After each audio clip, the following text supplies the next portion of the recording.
Hi guys, welcome back to my YouTube channel. So guys, कैसे हो आप सब लोग? आई होप सब लोग ठीक होंगे। सो गाइज, अगर आप भी यूरोपियन कंट्री जाना चाहते हैं और वहां जाके जॉब करके अच्छा पैसा कमाना चाहते हैं, यूट्यूब पे वीडियो देख देख के थक चुके हैं, कहीं भी जॉब नहीं मिल रही है और कुछ भी समझ में नहीं आ रहा है, तो गाइज इस वीडियो को पूरी देखना। ये वीडियो आपके लिए बहुत ही हेल्पफुल होगी, क्योंकि आज की वीडियो में मैं बहुत सारे डाउट क्लियर करूंगा। थंबनेल तो आप लोगों ने देख लिया होगा, जैसे कि यूरोप में जॉब कैसे पाए, फुल प्रोसेस आपको बताऊंगा। कौन कौन से डॉक्यूमेंट चाहिए और कौन कौन से ऑफिस से अप्लाई करना सही रहेगा, कितना सर्विस चार्ज लगता है, क्या जॉब क्राइटेरिया है और कितनी सैलरी मिलती है और क्या सर्विस चार्ज रहेगा। तो ये सारी बातों को मैं डिस्कस करने वाला हूँ आज की वीडियो में। और जो भाई लोग मेरे चैनल पर नए हैं, जिन्होंने अभी तक चैनल को सब्सक्राइब नहीं किया है, उनसे रिक्वेस्ट है, अगर आप भी यूरोपियन कंट्री जाना चाहते हैं और आपको इसी तरीके की वीडियो चाहिए तो प्लीज़ चैनल को सब्सक्राइब कीजिए और बेल आइकन को प्रेस कीजिए, ताकि आने वाली हर एक वीडियो का नोटिफिकेशन आपके पास पहुंचता रहे। तो गाइज, यूरोप में जॉब के लिए जो कौन कौन से डॉक्यूमेंट की रिक्वायरमेंट पड़ती है, उसमें पहला डॉक्यूमेंट है पासपोर्ट।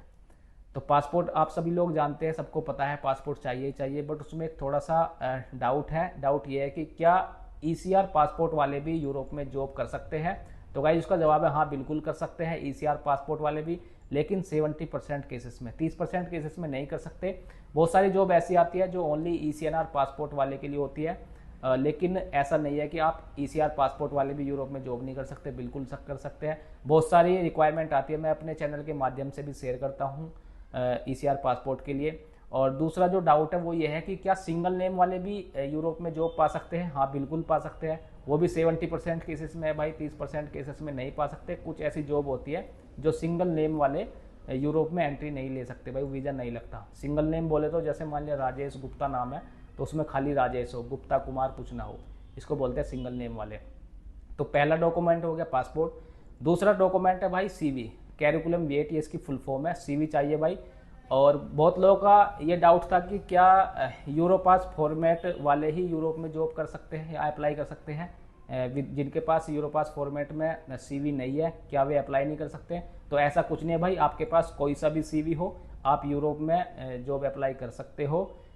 बट अगर आप ऑनलाइन जॉब अप्लाई करते हो तो भाई उसके लिए भाई यूरोपास फॉर्मेट में वो 100% चाहिए। अगर आप किसी रिक्रूटमेंट एजेंसी के थ्रू अप्लाई करते हो तो आपके पास कोई सा भी सीवी हो, किसी भी फॉर्मेट में वो चलेगा, बट उसमें सारी डिटेल अच्छे से फुलफिल होनी चाहिए, जैसे personal detail, education detail, experience detail, passport detail, की स्किल, क्या क्या रेस्पॉन्सिबिलिटी, सब कुछ उसमें अच्छे से मेंशन होनी चाहिए। इसके बाद है एक्सपीरियंस सर्टिफिकेट। तो भाई एक्सपीरियंस सर्टिफिकेट आपको चाहिए चाहिए। अगर आप एक स्किल वर्कर है या फिर आप अनस्किल वर्कर है, आप या हेल्पर है, वेयर हाउस वर्कर है, तो कुछ भी आपकी जॉब कैटेगरी हो, आपको एक्सपीरियंस सर्टिफिकेट चाहिए चाहिए। 1 से 3 साल का अगर आपके पास है तो ठीक है, अगर नहीं है तो आप कहीं से भी बनवा सकते हैं। दिल्ली, मुंबई, कहीं से भी बिलोंग करते हो आप, वहाँ से आराम से बन सकता है 100, 150, 200 रुपये में। तो गाइज एक्सपीरियंस सर्टिफिकेट चाहिए चाहिए। और अगर कुछ लोगों का सवाल यह है कि क्या इंडियन एक्सपीरियंस वाले भी यूरोपियन कंट्री के लिए अप्लाई कर सकते हैं, तो हाँ, बिल्कुल कर सकते हैं। बहुत सारी जॉब्स ऐसी आती है जो इंडियन एक्सपीरियंस वाले चाहिए, और बहुत सारी जॉब ऐसी है कि उनमें गल्फ एक्सपीरियंस मैंडेटरी होता है, विदाउट गल्फ एक्सपीरियंस वालों के लिए वो नहीं होती। तो भाई ऐसा कुछ नहीं है, इंडियन एक्सपीरियंस वाले भी कर सकते हैं, बट एक्सपीरियंस सर्टिफिकेट होनी चाहिए। उसके बाद है भाई, अगर आप एक स्किल वर्कर हैं तो भाई आपके पास जो है ना आईटीआई डिप्लोमा या फिर किसी भी प्राइवेट संस्था से कोई भी सर्टिफिकेट आपके पास होना चाहिए, क्योंकि स्किल वर्कर के लिए ज़्यादातर वीज़े जो है ना वो डिप्लोमा बेस पे ही लगते हैं। मान लिया आप इलेक्ट्रीशियन हो, प्लम्बर हो, या फिर कारपेंटर हो, या फिटर हो, वेल्डर हो, तो कुछ कंट्री के ऐसे हैं वो उसी बेस पे, स्किल वर्कर के बेस पे एम्प्लॉयमेंट डी वीज़ा जो है ना वो अप्लाई करते हैं। तो भाई वो आपको चाहिए चाहिए। उसको अपोस्टाइल कराना पड़ता है एसडीएम के थ्रू या फिर वकील के थ्रू और मिनिस्ट्री ऑफ एक्सटर्नल अफेयर के थ्रू, फुल अपोस्टाइल करा के वो उनको चाहिए चाहिए। तो ये डॉक्यूमेंट की जरूरत पड़ती है। और इसके अलावा अगर आपके पास मान लिया आपने हाई स्कूल का रखी है, वो सारे डॉक्यूमेंट आपके पास होने चाहिए। आपके पास हार्ड कॉपी, सॉफ्ट कॉपी एक पीडीएफ फाइल में होनी चाहिए। और उसके बाद जो मेन डॉक्यूमेंट है वो है भाई एक इंट्रोडक्टरी वीडियो 3 से 4 मिनट की। वो शॉर्ट लिस्टिंग के टाइम मांगते हैं, उसमें वो देखते हैं कि क्या इस बंदे के पास इंग्लिश स्पीकिंग अच्छी है, इसको इंग्लिश आती है। तो भाई कुछ लोगों का सवाल ये है कि क्या हमको इंग्लिश इतनी अच्छी नहीं है, क्या हम यूरोप में जा सकते हैं? तो भाई बिल्कुल जा सकते हो, बस आपको यस नो आना चाहिए, आप यूरोप में जा सकते हो। ठीक है। तो इंट्रोडक्टरी वीडियो होनी चाहिए 3 से 4 मिनट की, और 3 से 4 मिनट की वर्किंग वीडियो आपके पास होनी चाहिए। मान लिया आपका कुछ भी काम हो, आप वेयर हाउस में काम करते हो, वेल्डर हो, फिटर हो, तो काम करते हुए की वीडियो आपके पास होनी चाहिए। सो गाइज, ये सारे डॉक्यूमेंट आपके पास होने चाहिए। Passport, CV, experience certificate, education certificate, working video, introductory video, ये हार्ड कॉपी और सॉफ्ट कॉपी दोनों में होने चाहिए और एक पीडीएफ फाइल में होने चाहिए। तो अब बात करते हैं कि अप्लाई कहाँ करना है भाई। तो भाई इंडिया में लगभग 2000 रिक्रूटमेंट एजेंसी है, जिनमें से 1000 रिक्रूटमेंट एजेंसी वर्किंग कर रही है और स्पेसिफिक कम से कम 100 से 200 रिक्रूटमेंट एजेंसी ऐसी है जो स्पेसिफिक यूरोपियन कंट्री के लिए काम करा रही है। तो गाइस, जिनमें डायनेमिक स्टाफिंग सर्विसेज है, एशिया पावर है, arc international, IOC services, trans Asia, multi link हो गया, और इसके अलावा मैन अली है, बीबीबी है, और कॉन्ट्रा मेंटोर्स हो गया, एशियन माइग्रेशन हो गया, और इसके अलावा महाकाल, और भी बहुत सारी रिक्रूटमेंट एजेंसी है और जो जिनके बारे में मैंने ऑलरेडी वीडियो बनाई हुई है, आप वहाँ पे चेक कर सकते हो। तो भाई घर बैठने से कुछ नहीं होने वाला, ये सारे डॉक्यूमेंट लेके ऑफिस विजिट कीजिए, इनके ऑफिस जाइए, वहाँ पे अपने सारे डॉक्यूमेंट सबमिट कीजिए और उनसे बात कीजिए। कुछ ऑफिस ऐसे हैं वो शॉर्ट लिस्टिंग कराते हैं, पहले ही शॉर्ट लिस्टिंग करा के रख लेंगे और जैसे ही रिलेवेंट जॉब आएगी आपको कॉन्टैक्ट करेंगे और डायरेक्ट क्लाइंट इंटरव्यू आपका करा देंगे। तो भाई ये तो हो गया ऑफलाइन अप्लाई करने का तरीका। अब बात करते हैं ऑनलाइन अप्लाई करने का तरीका। तो भाई ऑनलाइन अप्लाई करने के लिए भाई जो पहली रिक्वायरमेंट है वो भाई है इंग्लिश स्पीकिंग की। अगर आपकी इंग्लिश स्पीकिंग अच्छी है तो ही आप अप्लाई करें। अगर आपकी स्पीकिंग अच्छी नहीं है तो भाई पहले अपनी स्पीकिंग अच्छी करो, उसके बाद ऑनलाइन ट्राई करो, ठीक है ना। ऑनलाइन ट्राई करने के कई सारे फायदे। एक तो भाई आपका बिल्कुल भी पैसा नहीं लगेगा, बस टाइम खर्च होगा। टाइम 1 महीना लग जाए, 2 महीना, 3 महीने, 6 महीने। और ऑनलाइन अप्लाई करने के लिए बहुत ही अच्छे डॉक्यूमेंट होने चाहिए। सीवी ओनली यूरोपास फॉर्मेट में होना चाहिए, बहुत ही अच्छी तरीके से बना हुआ एक कवर लेटर होना चाहिए और प्रॉपर डॉक्यूमेंट आपके पास होने चाहिए, ठीक है। तो ही आप ऑनलाइन अप्लाई करने में सक्सेस हो सकते हैं। और डेली 1 से 2 घंटे आपको देना होगा, जॉब अप्लाई करनी होगी। उसके अलावा आपको अपनी प्रोफाइल क्रिएट करनी होगी अलग अलग प्लेटफॉर्म पे, जैसे लिंक्डइन पे, इंडीड पे, और भी अलग अलग कंट्री के अलग अलग गवर्नमेंट जो पोर्टल होते हैं वहाँ पे भी अपनी प्रोफाइल क्रिएट करनी होगी और डेली चेकआउट करके डेली 50 से 60 जॉब अप्लाई करनी होगी। 1 से 2 घंटे तो देने होंगे। और फ़ायदा क्या है? फ़ायदा ये है भाई, अगर आप ऑनलाइन जॉब अप्लाई करके जाते हो तो भाई सैलरी बहुत अच्छी मिलेगी। अगर आप एक स्किल वर्कर है, अगर आप रिक्रूटमेंट एजेंसी के थ्रू जाओगे तो आपको 600 से 1000-1200 यूरो सैलरी पर मंथ मिलेगी। अगर आप ऑनलाइन अप्लाई करके जाओगे तो आपको वही जॉब के लिए कम से कम 2500 से 3000 यूरो पर मंथ सैलरी मिलेगी। तो भाई ऑनलाइन जॉब अप्लाई करने में और ऑफलाइन जॉब अप्लाई करने में इतना फ़र्क है।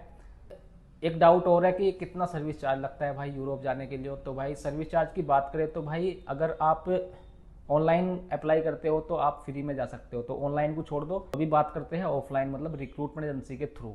तो इंडिया में 2 तरीके की रिक्रूटमेंट एजेंसी होती है भाई, एक ए ग्रेड, एक बी ग्रेड। ए ग्रेड वालों का सर्विस चार्ज कम होता है, बट उनका जो क्राइटेरिया है, रिक्वायरमेंट है, वो बहुत ज़्यादा वैसी होती है भाई। आप है ना उसको हर आदमी फुलफिल नहीं कर सकता है। और जो बी ग्रेड ऑफिस है उनमें कोई भी बंदा जा सकता है, बट उनका सर्विस चार्ज बहुत ज़्यादा हाई होता है। लगभग 3.5-4 लाख से स्टार्ट होता है और 5-6 लाख रुपए पर जाके टिकता है। जैसे कॉन्ट्रामेंटोर हो गया, बीबीबी हो गया, और भी कई सारे ऑफिस है भाई। ये मैनली हो गया, बहुत सारी रिक्रूटमेंट एजेंसी है, ठीक है। दिल्ली, मुंबई में, चंडीगढ़ में भी है जिनका सर्विस चार्ज बहुत हाई है। बट इनके पास किसी को इंग्लिश आती है या नहीं आती है वो कोई मैटर नहीं करता। आप एक स्किल वर्कर हो, अनस्किल हो, सभी तरीके की इनके पास जॉब रहती है, ठीक है। तो सारा फुल प्रोसेस करते हैं, बट इनका सर्विस चार्ज थोड़ा सा हाई रहता है और सैलरी भी लो रहती है, ठीक है ना। अब जो ए ग्रेड ऑफिस की बात करें तो भाई उनका सर्विस चार्ज है ना 2 लाख से स्टार्ट है और 3-3.5 लाख तक है, ठीक है ना। तो बट उनका जो क्राइटेरिया है बहुत हार्ड है। उसमें वे जो है ना गल्फ एक्सपीरियंस वो मस्ट चाहिए उनको। इंग्लिश स्पीकिंग अच्छी होनी चाहिए, प्रॉपर डॉक्यूमेंट आपके पास होने चाहिए। मान लिया आप एक स्किल वर्कर है तो भाई ITI डिप्लोमा आपके पास होना चाहिए, हाई स्कूल पास आप होने चाहिए। तो ये सारे क्राइटेरिया करना पड़ता है। उनका सर्विस चार्ज 2 लाख, 2.5 लाख, 3-3.5 लाख तक होता है। जैसे डायनेमिक हो गया, आर्क इंटरनेशनल, एशिया पावर हो गया, ठीक है। इसी तरीके के जो ऑफिस है, बट कुछ ऑफिस ऐसे हैं उनके पास फ्री वाली भी आती है कभी कभी वैकेंसी, जैसे सिंक्लस हो गया। मैंने अभी लास्ट वीडियो में बताया था, कई सारे ऐसे ऑफिस है फ्री वाली में भी आप जा सकते हो, ठीक है ना, शॉर्ट लिस्टिंग करा सकते हो। तो भाई ये हो गया सर्विस चार्ज। अब एज क्राइटेरिया की बात करें तो भाई 45 साल तक का एज क्राइटेरिया है यूरोपियन कंट्री के लिए। और मेडिकल जो है ना वो भाई नॉर्मल होता है। हालांकि यूरोपियन कंट्री के लिए, किसी भी कंट्री के लिए मेडिकल की रिक्वायरमेंट पड़ती नहीं है, बट फिर भी रिक्रूटमेंट एजेंसी वाले जो है ना वो करवाते हैं। ठीक, अब बात करते हैं सैलरी की। तो भाई सैलरी डिपेंड करती है कंट्री पे। अगर आप जर्मनी के लिए रिक्वायरमेंट आ रही है तो भाई सैलरी अच्छी मिलेगी। अगर एक स्किल वर्कर है, मान लिया वेल्डर है, तो कम से कम 2000, 2200, 2500, 3000 तक। फिटर है 1500 से स्टार्टिंग है, 2000, 3000 तक। और अगर आप वैसे ऑफिस से जा रहे हो, मान लिया जो बी ग्रेड ऑफिस है, या वैसे भी है तो 600, 700, 800। अब ज़्यादा सैलरी नहीं रही यूरोप की भी, क्योंकि ज़्यादा जान लगे। अब जो है ना एवरेज सैलरी जो है ना 800, 1000, 1200, बस इतना ही है, इससे ज़्यादा नहीं है। और दूसरा और बता दूं भाई, वहाँ पे ओवर टाइम जो है ना 1.5 गुना या डबल नहीं मिलता, ठीक है ना। जितना काम करोगे उतना मिलेगा। और वहाँ पे जो ज़्यादातर जो है ना सैटरडे संडे ऑफ रहता है। ओनली हफ्ते में 40 घंटे काम होता है, ठीक है। और दूसरा ये है कि और वहाँ पे जो है ना जो खाने का जो कॉस्ट है ना वो 300, 200 से 300 यूरो तक आता है भाई, कोई सी भी कंट्री में, चाहे हंगरी, जर्मनी। क्योंकि मैं रह चुका हूँ वहाँ पे, लगभग 13-14 कंट्री में मैं काम कर चुका हूँ, ठीक है। तो वहाँ का एवरेज जो खर्चा आता है ना महीने का, वो 200-300 यूरो तक का आता है। और वो आपको खुद से करना पड़ता है, मिलते हैं उसके। तो ये सारा प्रोसेस मैंने बता दिया भाई। और वीडियो अगर अच्छी लगे तो लाइक करें और दोस्तों में शेयर करें। चलते हैं फिर नेक्स्ट वीडियो के लिए, तब तक के लिए टेक केयर, बाय बाय।